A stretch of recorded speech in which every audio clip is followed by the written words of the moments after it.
로마서 12장 9절에서 21절. 사랑에는 거짓이 없나니 악을 미워하고 선에 속하라. 어제와 오늘, 다시 말해서 로마서 19장은 사도 바울의 신명기입니다. 모세의 신명기가 아니라 사도 바울의 신명이 이제 12장에 있게 되는데, 어제 8절까지 말씀을 하셨습니다. 8절까지 뭘 했는지도 생각이 잘 안 날 거예요.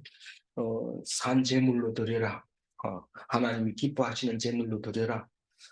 그것은 바로 세상과 구별되는 것이고, 죽은 제물이 아닌 속에 하나님이 계시는 그런 제물이 되어야 된다. 그리고 이 세대를 본받지 말고 항상 마음을 새롭게 해라. 죽은 자 가운데서 다시 살아난 것처럼 죽은 마음을 새롭게 해라. 변화를 받아라. 날마다 죽고 날마다 살 때 변화가 있어야 되지, 똑같은 것을 계속하는 게 하지 말고 구별하라. 뭐를? 하나님의 선하신 뜻과 기뻐하시는 뜻과 온전한 뜻을 구별해라. 분별해라. 그렇게 말할 때 이게 뭐 누구나 천국 가는 거 아니냐 이런 게 아니고, 갈 사람 있고 안 갈 사람 있는데, 우리 마음대로 하는 게 아니고 자기 노력으로 하는 게 아니고 하나님 뜻대로 한다. 기뻐하시는 뜻은 우리가 항상 기뻐하고 감사하고 기도하는 거, 그거 잘 알고 있는 거 하나님의 뜻이고, 온전하신 뜻은 살리고 죽는 것을 하나님이 가지고 있다는 것이죠. 그래서 마음을 지혜롭게 생각하라. 이 말은 과대평가하지 말고 자기가 한 그 일 직분에만 충실해라. 딴 데 너무 과하게 생각하지 말고, 뭐 네가 칭찬해주는 전문가도 아니고 남을 막 높여도 안 되고, 너무 과소평가해도 안 되고 너무 과대평가해도 안 되고, 그냥 뭐 이제 오늘과 내일을 보면 평가하지 말라고 얘기를 하고 있습니다. 평가하면 안 된다. 남을 그냥 있으면 있는 대로 하나님 주신 대로 그렇게 해라. 그리고 교회의 그 믿음의 분량대로, 신앙 공동체는 서로 다른 지체니까 자기가 맡은 일에만 충실해라. 그 얘기가 어제 믿음의 분량대로라는 겁니다.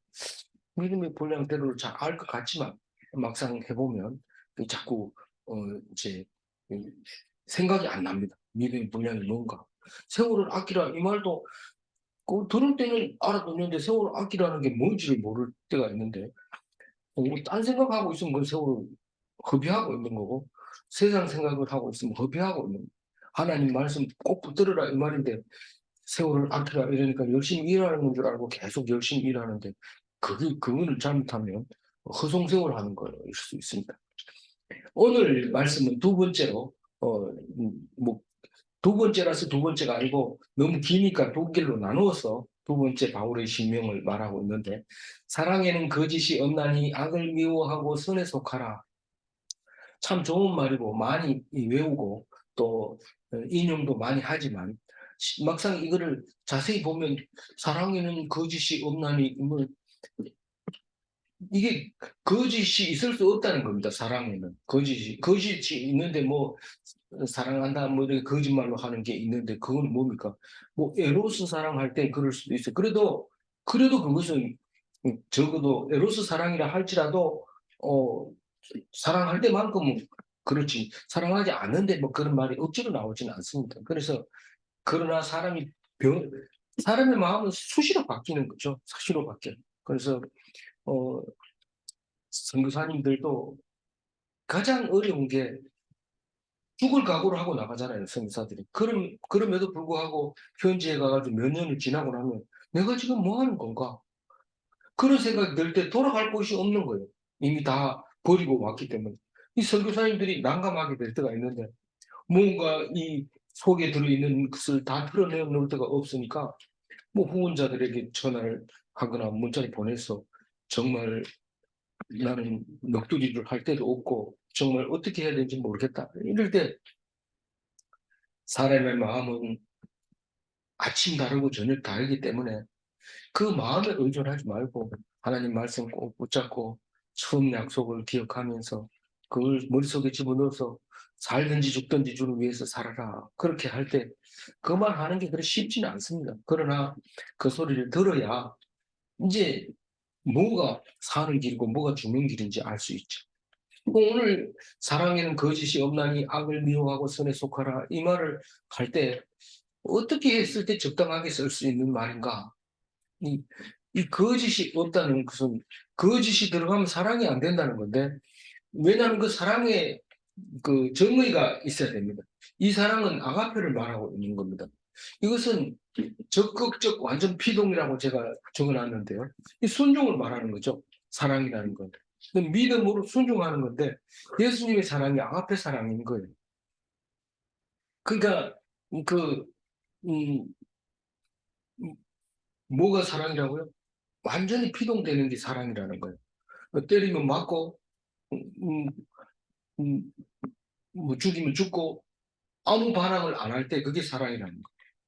그게 순종이라는 거고 그게 믿음이고 죽지 않는 거고 죄 없는 거고 다시 살 수 있는 기본이 사랑인데 오늘 얘기도 그렇게 하지만 결국은 사랑이 율법을 완성시킨 것. 피동적으로 죽이니까 죽었을 때 죄로 인해서 죽은 것이 되는 것이고 죄로 인해서 죽었는데 원래는 죄가 없었던 사람이기 때문에 예수님은 다시 살리고 우리는 그걸 믿으면 죄가 없는 것이고 그런 겁니다. 그래서 뭐 말은 철철철 잘하는 거 보니까 알아들을 것 같은데 해보면 생각이 잘 안 납니다. 그래서 악을 미워하라 이 말은 원래 악과 선이라는 게 구별되어 있는 게 아니고 나쁜 건 악이고 좋은 건 선한 거예요. 그렇게 만들어놨어요. 근데 하문으로 선자를 쓰면은 양자 밑에 재단할 때 이렇게 네모로 이렇게 쳐가지고 재단 위에 양을 바치는 게 선한 거다라고 얘기하는데 참 하문을 보면 의미로 표현한 건데 말은 맞아. 양을 제사 드릴 때 그때 그게 선에 속한 것이고 하나님께 속한 것이고 하나님을 의지하는 거고 그리고 제사 지내는 게 좋습니다. 기분 좋아요. 그래서 그걸 선이라고 말하고 있는 건데 악은 나쁜 것인데 악을 싫어하고 그러라는 건데 악을 미워하고 다시 말해서 나쁜 것을 싫어하고 있는데 나쁜 것을 좋아하는 사람이 누가 있냐 이런데 나쁜 걸 알면서도 막 나가는 사람이 있습니다. 막 나갑니다. 뭐 악한 것인지 분명하게 알면서도 돌아오지 못하고 계속 가는데 나쁜 생각을 버려라. 그냥 내가 잘못했으면 벌 받을 생각하면 되는데 남들이 모르겠지 이러고 감쪽같이 숨기고 이러면 그건 나쁜 것이라는 거. 그래서 선에 속하라. 좋은 것을 생각하라는 거야. 좋은 것을 생각하라. 선에 속하라. 좋은 그 속에 함께 있으라. 그 다른 말이 아니고 어떤 경우라도 기뻐하면 그건 선에 속한 겁니다. 기뻐하면. 그러니까 이걸 묵상을 해야지 의미가 조금 부드러워지지. 그냥 읽으면 현실에 적용이 안 되고 한 구절을 외울 수는 있죠. 하도 많이 읽어놔서 사랑에는 거짓이 없나니 악을 미워하고 선에 속하는 10절 읽어봅니다.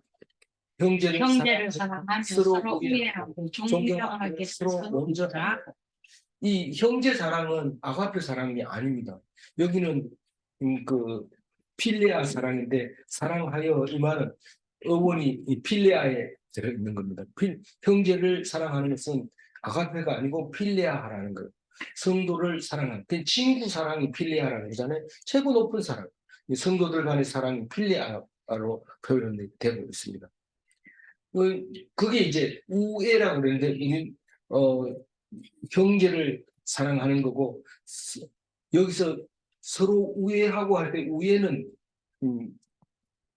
친구 사랑을 우애라고 하는데 여기서는 성도들과 우애하며 스톨게를 표현하는 걸로 되어 있어요. 우애가 스톨게고 앞에 있는 사랑이 필레하다.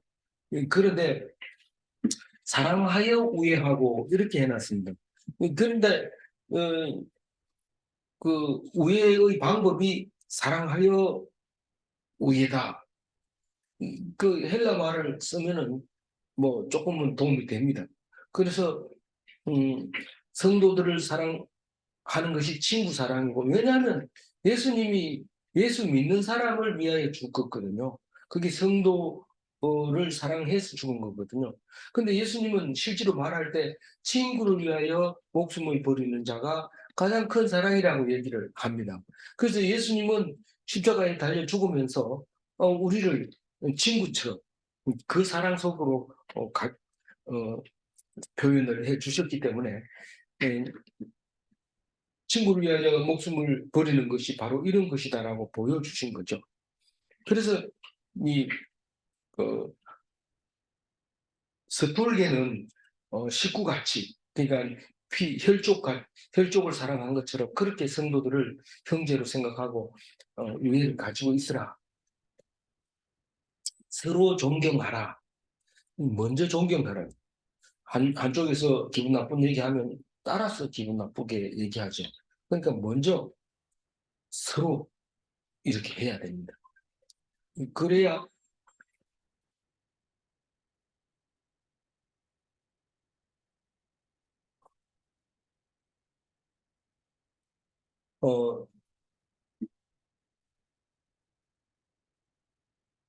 뭡니까?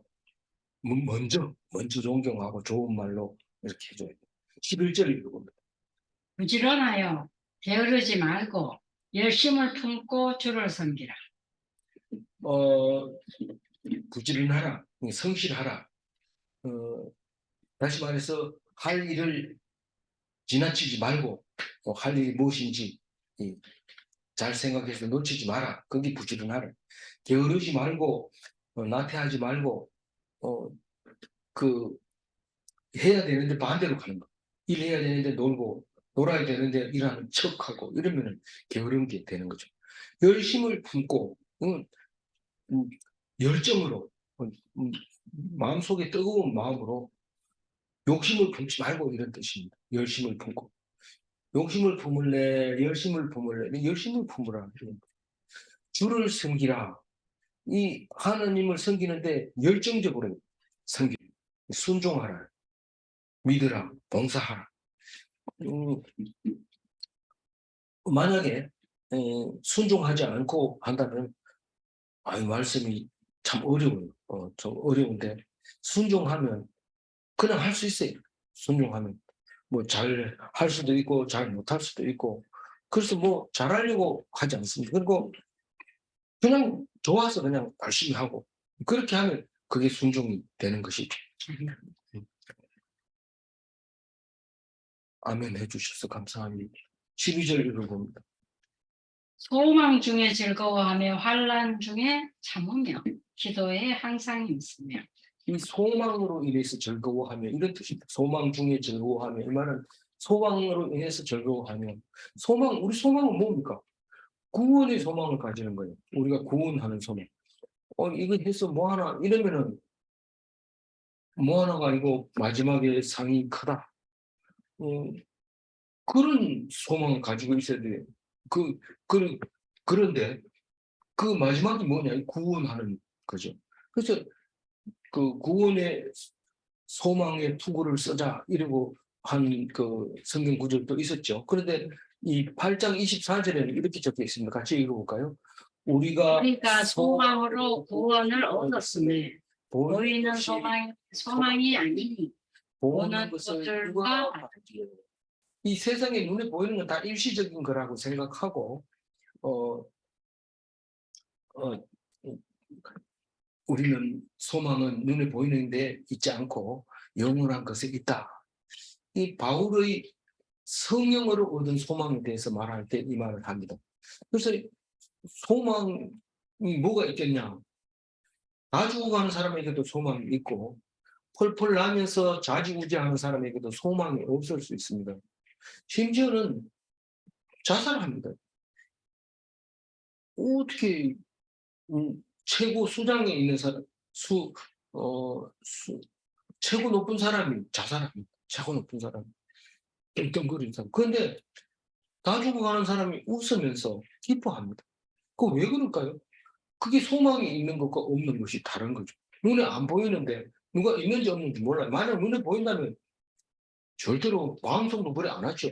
방송도 뭐 다니면서 대통령이 자살했다, 뭐 시장이 자살했다 이런 얘기 방송 안 하죠. 근데 이게 그 아닌 거죠. 그러니까 방송하는 거죠. 근데 죽은 사람이 희죽희죽 죽어가는 사람이 웃는다. 이거 방송 안 나옵니다. 네, 그게 뭔 뜻이냐면 보이지 않기 때문에. 보이지 않기 때문에. 그래서 스테반 집사, 최초의 순교자.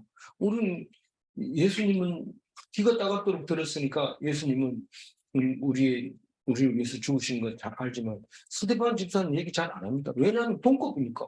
비슷하다고 생각하니까 말을 잘 안 합니다. 그럼 뭐 집사님 이러면은 스테반 집사 생각하고 돌에 맞으면서도 웃을 수 있는 그런 게 집사님의 존칭인데 집사님은 뭐 알긴 우습게 알고 감히 권사한데 뭐 이러면서 얘기를 할 수도 있어요.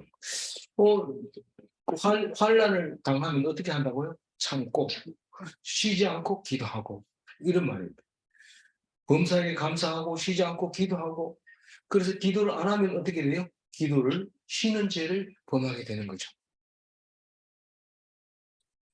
이게 사무엘이 한 말이잖아요. 근데 사무엘이 한 말이 우리에게도 적용되냐? 당연하죠. 쉬지 않고 기도해야 돼요. 아니, 기도할 시간이 어디 있어요? 어느 뭐, 기도실이 있어요. 뭐, 기도할 시간이 있어요. 우리는 못해. 거기는 밥 먹을 때도 기도하고, 걸어가면서도 기도하고, 그냥 계속 기도하는데 뭘 기도해요? 하나님, 내가 지금, 기뻐하지 못했습니다. 용서하여 주세요. 내가 지금, 그러면서, 그, 기도하는 거죠. 쉬지 않고. 환난을 당하면 인내하고, 이게 뭔 말이에요? 환난을 당하면 이걸 환난은 인내는 연단은 형제 우애를 무슨 소리를 주고 형제 우애를 하긴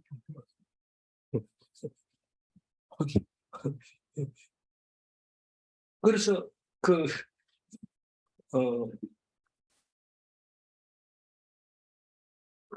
환난을 통해서 우리는 구원을 얻는 거죠. 환난은 인내는 연단은 뭐예요? 형제 우애. 아이 참. 목사님 소망 아니에요? 아니에요? 맞는 것 같아요. 맞는 것 같아요. 형제 위에도 맞는 것 같고. 이걸 배웠던 말씀을 그냥 이렇게 하는 거예요. 네.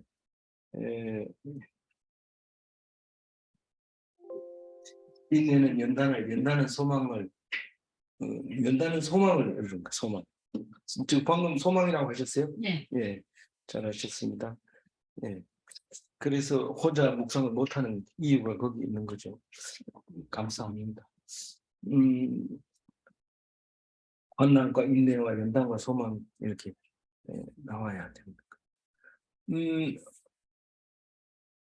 그러니까 환난 중에 인내하고 인내는 아직 기초 단계예요. 계속 인내하면 연단이 되고 연단은 결국은 우리는 안 죽고 살 수 있다는 소망을 가질 수 있게 되는 거죠.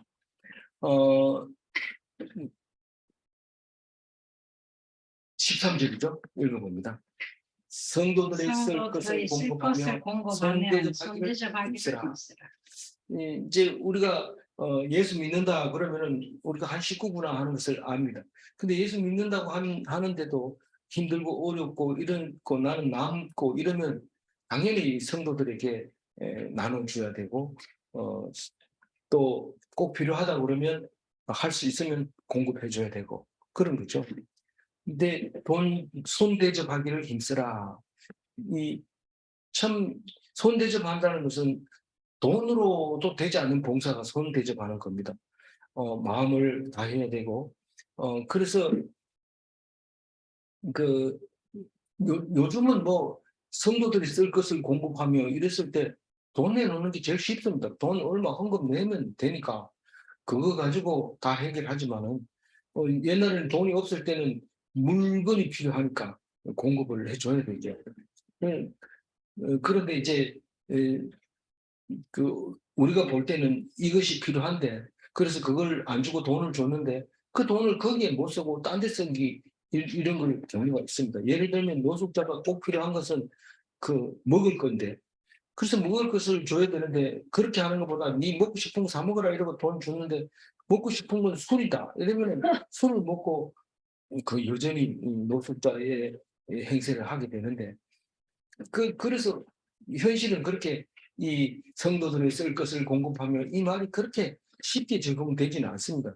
그러나 어쨌든 성경 속에서 우리 이 소리를 들으면서 지금 성도들이 쓸 것이 이게구나 그렇게 생각이 나시면은 잘한 것이고 사도 바울이 특히 로마에 당한 거는 많은 사람들이 공동체 생활을 할 때 필요한 말이기 때문에 한 거라는 거죠.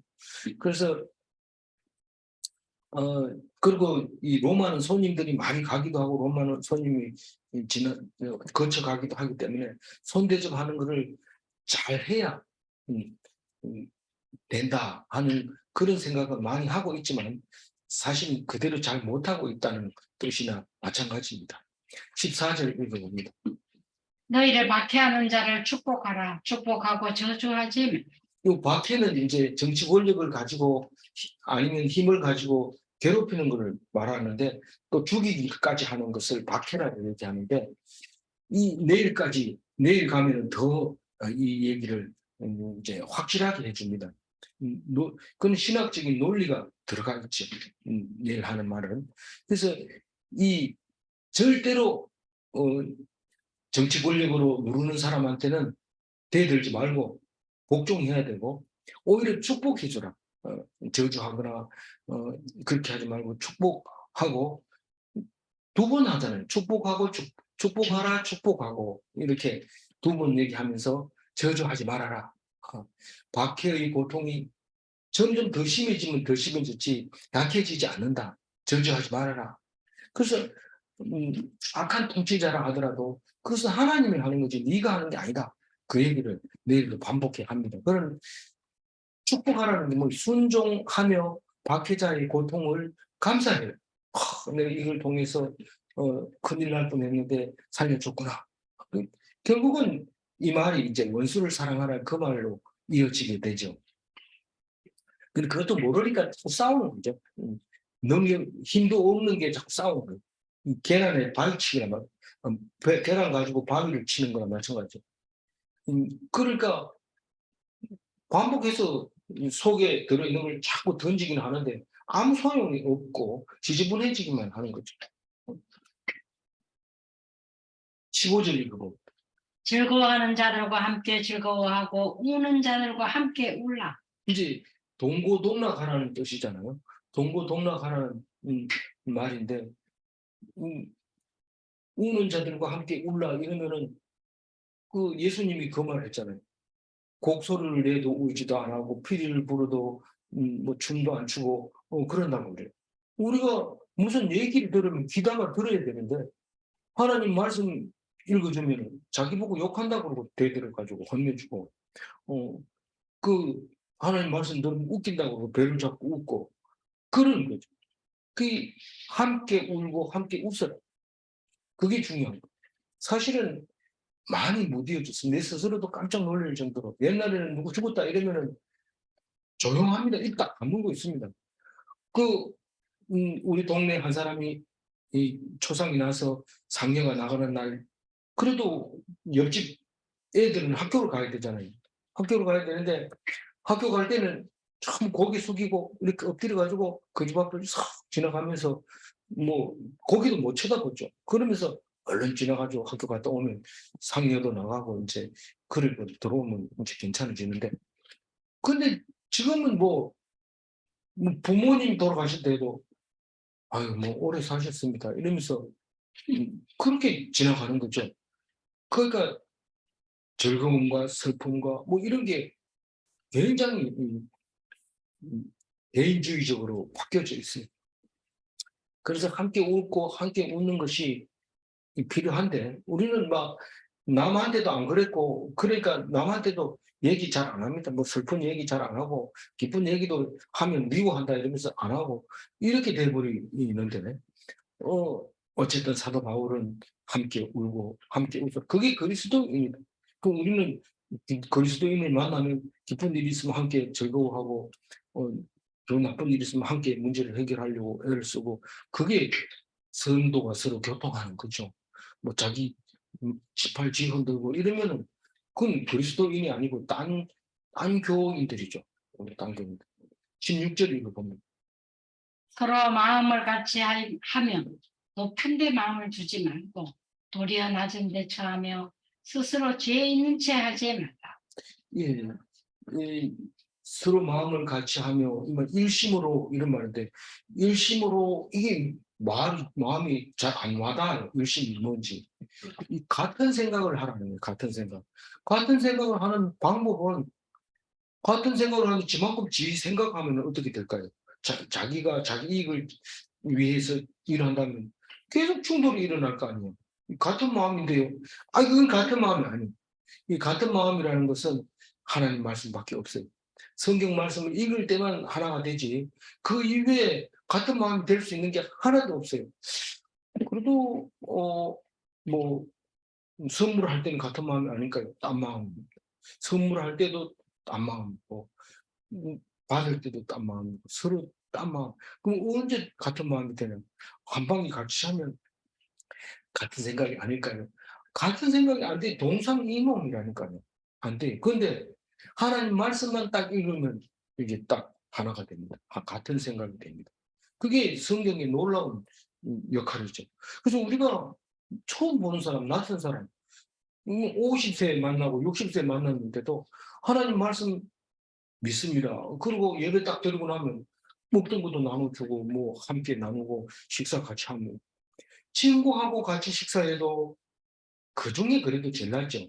근데 뭐 상사나 부하 직원이나 이런 사람하고 만나가지고 식사를 해보세요. 불편합니다. 뭐 자식들하고도 마찬가지. 그런데 예수 믿는 사람 저렇게 딱 만나면 뭔지 모르게 편안합니다. 보통 뭐 자식들하고도 마찬가지고 또 친구들하고도 마찬가지고 다른 뭐 상사나 뭐 이런 동료들하고도 만나가지고도 밥 먹으면서 머릿속에 야 밥값은 누가 내지 이게 뭐 맛있나 이러고 뭐 더 시킬래 해도 눈치 봐야 되고 막 이렇지만은 교인들하고 딱 가면은 이건 뭐 누가 내든지 하나님 내는 거니까요. 마음 놓고 시키고 또 너무 또 저기 본수 없이 그냥 이거는 내 돈 안 낸다 이러면서 막 시키고 이런 사람 없습니다. 그런 사람 그건 같은 생각을 안 가지는 기독교인이 아니니까 그런 거지. 그럼 딱 먹고 이러면은 밥 먹는 게 재밌고 소화도 잘 되고 참 편하죠.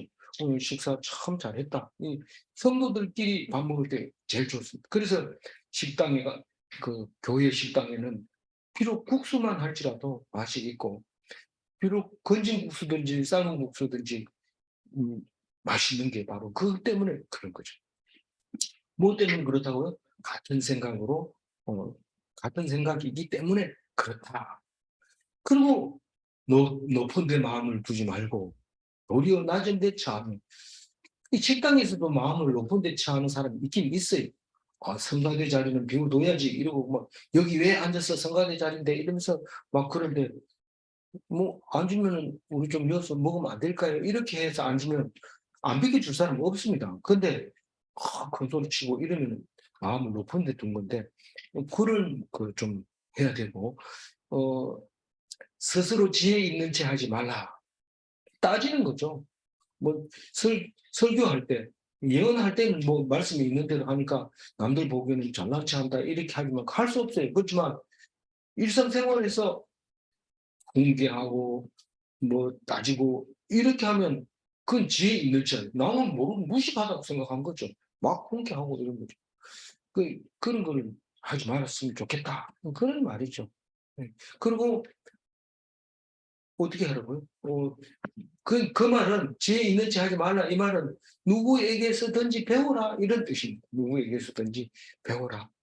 겸손하게 있으면, 저 사람은 참 의리한 것 같았는데, 야, 진짜 지혜 있네. 이러면서 배우게 되는데, 막 이렇게 설치고 다녀놓으면 딴 사람한테 배울 새가 없어요. 자기가 제일 똑똑하다고 생각하니까. 그러니까 입을 다물고 있으면 오히려, 이따 보면은, 참, 다른 사람한테 배울 것도 있는데. 그래서 그거를 교회 생활하는데 몸에 배야 돼요. 그게. 17절 읽어봅니다. 아무에게도 악을 악으로 갚지 말고 모든 사람 앞에서 선한 일을 돕는 이제 이런 것들은 뭐 죄송합니다. 그 다윗 시대에 가서 이런 것들이 참 많이 나옵니다. 그래서 악을 악으로 갚지 말고 선한 일을 도모하라. 이 말은 이 다윗의 신앙을 보면 이게 참 그림이 잘 그려지죠. 요셉도 예. 요셉은 좀 단품이지만 다윗은 좀 종합적인 거죠. 조금 좀 복잡한 것 같은데 어쨌거나 잠언서 20장 22절 한번 읽어볼까요? 악을 갚겠다 말하지 말고 여호와를 기다리라. 그가 너를 구원하시리라. 이렇게 좀 하나님이 악을 갚겠다고 하지만 진짜로 갚아줄까? 이런 생각이 들기도 하고 당장 속이 터져서 이거 뭐 한 대 주먹으로 날리고 말지 이걸 언제까지 기다리고 하나님이 해줄 때를 기다린다. 그러다 내가 쓰러지겠다. 이런데 자기가 안 쓰러지려 하니까 그렇게 할 수밖에 없지. 그래서 이게 이제 그 악을 갚겠다고 말하지 말고 말 자체를 하지 말고 하나님을 기다리라. 하나님이 어떻게 하는 게 기다리는 건지 거기 보면 나와요. 신명기 32장 35절에 나오는데 그들이 실족할 그때에 내가 보복하리라. 하나님이 보복해 주겠다 해놓고 그 사람이 실수해서 딱 넘어질 때 그때 하나님이 보복해 준다는 거. 하나님 너무 무책임하죠. 내가 갚아달라 하면 좀 막바로 갚아주지 않고 그 사람들이 실족할 때까지 기다렸다. 이거 내가 보복했다. 하나님은 그냥 숟가락만 얹은 거 아닙니까? 이런데 그게 아니고 우리가 볼 때 실족할 때지만 하나님이 그렇게 만들었다는 것을 우리는 그걸 믿어야 되는 거죠. 그래서 기다리라. 내가 그가 너를 구원하시리라. 그렇게 말합니다. 그리고 사람 앞에서 선을 행하라. 이 말은 뭡니까? 네가 남에게 보이려고 선을 행하지 말고 네 마음의 평안을 위해서 그렇게 선을 행해라. 이 말입니다. 근데 이상한 성경 구절이 있어요. 골로새서 4장 5절입니다. 한번 읽어볼까요? 외인에게 대하여서는 지혜로 행하여 세월을 아끼라. 우리가 예수 믿는 사람들 중에는 믿지 않는 사람들과 붙들어서 계속해서 그 사람들하고 대화를 많이 하는 사람이 있는데 그러다 보면 성경 얘기를 못하지요, 당연히. 그러면 그 세월을 낭비하는 겁니다. 그러니까 믿지 않는 사람들에게 가서도 하나님 말씀을 전도할 수 있는 것은 참 잘한 거지만 그 사람들 얘기를 듣고 계속 있다면 그건 세월을 낭비하고 있는 겁니다. 그래서 사람과 사람 앞에서 선한 일을 도모하라 이 말은 하나님 말씀을 전하라는 거지 안 믿는 사람 앞에 가가지고 그 사람들이 기분 나쁜 거 안 하고 비위 맞춰주고 이게 아니라는 거죠. 18절 읽음. 할 수 있거든 너희로서는 모든 사람과 더불어 화목하라. 이 이웃을 사랑하라, 원수를 사랑하라, 뭐 이래가지고 그것을 읽고 나서 굉장히 무거운 마음으로 그것을 지키기 위해서 애를 쓰는 사람이 있는데 아니에요. 그게 가벼워야 돼요. 그래서 이웃을 사랑하라 이러니까 사랑 못했는데 어떡하죠? 이런데 그게 뭡니까? 선한 사마리아 이야기를 하면서 예수님이 뭐라고 얘기합니까? 네가 사랑하는 사람이 이웃이다. 이렇게 말할 때 깜짝 놀라는 거죠. 그럼 난 지금 잘하고 있네. 이렇게 된 거죠. 마찬가지로 우리는 이 말을 들었을 때 읽을 때 잘 읽어야 돼. 그래야지 안 그러면 이게 그냥 율법이 돼가지고 지금 유대인하고 똑같아져 버린 거죠. 그래가지고 그 율법을 지키려고 예수를 죽인 거죠. 그래서 할 수 있거든 이 말은 억지로 하지 마라. 화목하라 한다 해서 오늘 저녁에 그러면 화목하려고 옆집에 가서 떡 해가지고 그 집 좀 드려야 되겠다. 요새 떡 좋아하는 사람이 어디 있어요? 그러니까 화목이 안 되는 거예요. 그러니까 할 수 있거든 하는데 그 화목이라고 하는 것은 화목할 권한이 너희에게 있다면 화목해라는 거죠. 권한이 없는데 화목하려고 하면 잘못하면 어디 맞을 수도 있어요. 그러니까 화목하려고 애를 쓰되 억지로는 하지 마라 이런 뜻입니다. 이건 꼭 기억해야 돼요. 19절 읽어봅니다. 내 사랑하는 자들아 너희가 친히 원수를 갚지 말고 하나님의 진노하심에 맡기라. 기록되었으되 원수 갚는 것이 내게 있으니 내가 갚으리라고 주께서 말씀하시니라. 뭐 다윗도 그런 얘기를 많이 했지만 오늘 앞에도 얘기했지만 지금도 얘기하고 내일 또 얘기할 겁니다. 이게 신명기에 보면 32장 35절에 있습니다. 다 쓰진 않았습니다. 읽어봅니다. 그들이 실족할 그때에 내가 보복하리라. 그 반드시 하나님이 보복하게 해준다는 거예요. 근데 그 일이 네 생각에는 언제 실수해요? 이런데 실수가 아니라 반드시 곧 온다. 그리고 하나님께 맡겨라. 네가 친히 갚지 말아라. 직접 갚지 마라. 그러면 닌 또 더 큰 환난을 당할 수도 있다. 그 얘기를 신명기부터 시작해가지고 신신당부하고 있는 건데 모세도 그것을 사도 바울도 모세하고 똑같이 당부하고 있는 겁니다. 20절 읽어봅니다. 내 원수가 줄이거든 먹이고 목마르거든 마시게 하라. 그리함으로 내가 숯불을 그 머리에 쌓아놓으리라. 이 그냥 원수 갚으려 하지 말고 놔둬라. 놔두는 게 아니고 사랑을 하라는 거예요. 사랑을.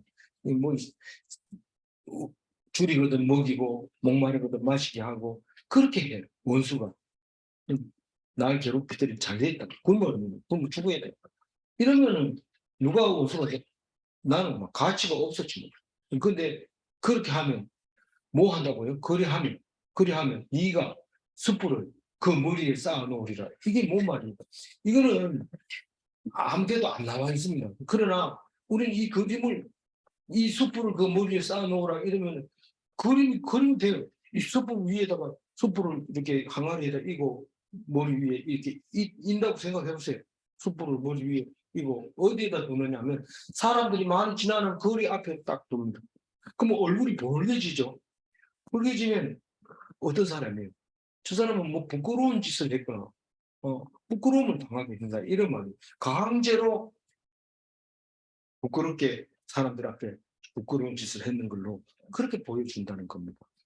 그게 우리는 이 말씀을 뭐 한두 번 읽은 거 아니잖아요. 여러 번 읽으면서 악에게 그 원수를 도와주라. 그가 부끄러워하리라. 그렇게 읽었어요. 마지막 21절 읽어봅니다. 악에게 지지 말고 선으로 악을 이기라. 사실 오늘 전체적인 얘기가 이 12장 전체적인 얘기가 악에게 지지 말고 선으로 악을 이기라 이 말입니다.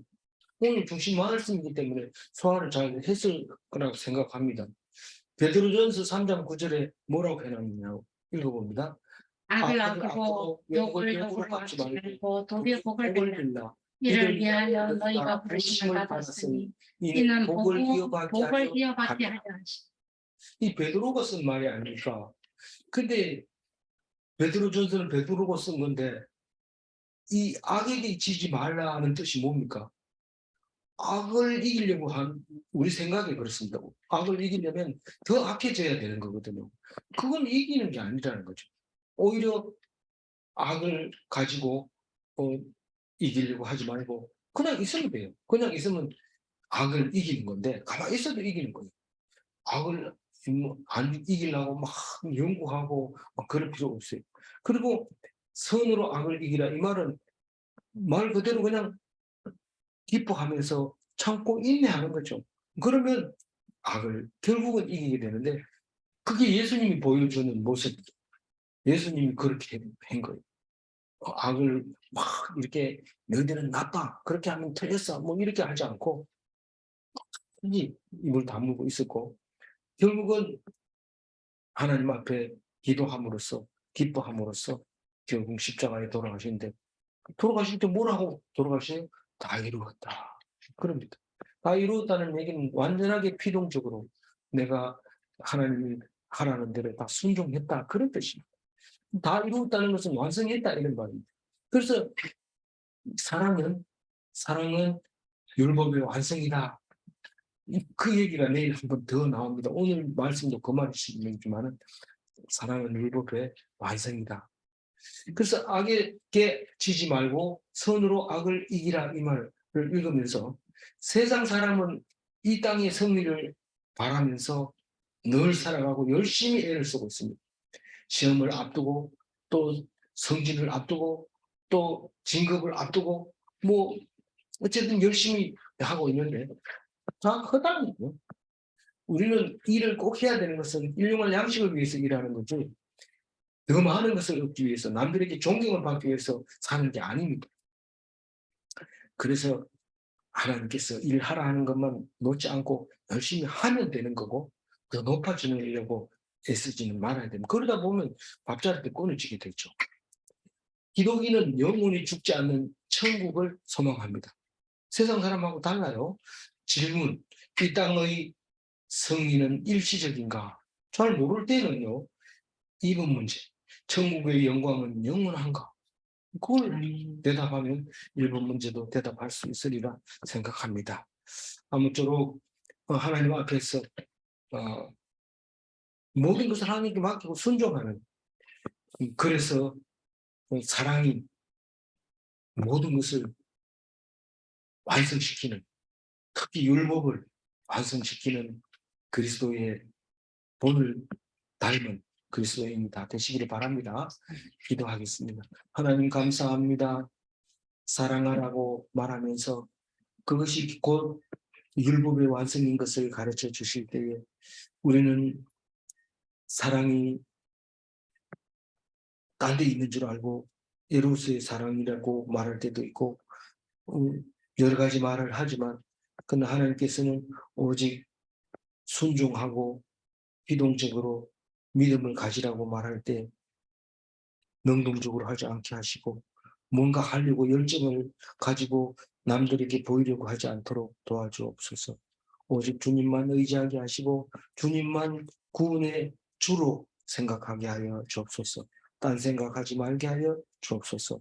감사하옵고 우리 주 예수 그리스도 이름으로 기도 올리옵나이다. 아멘.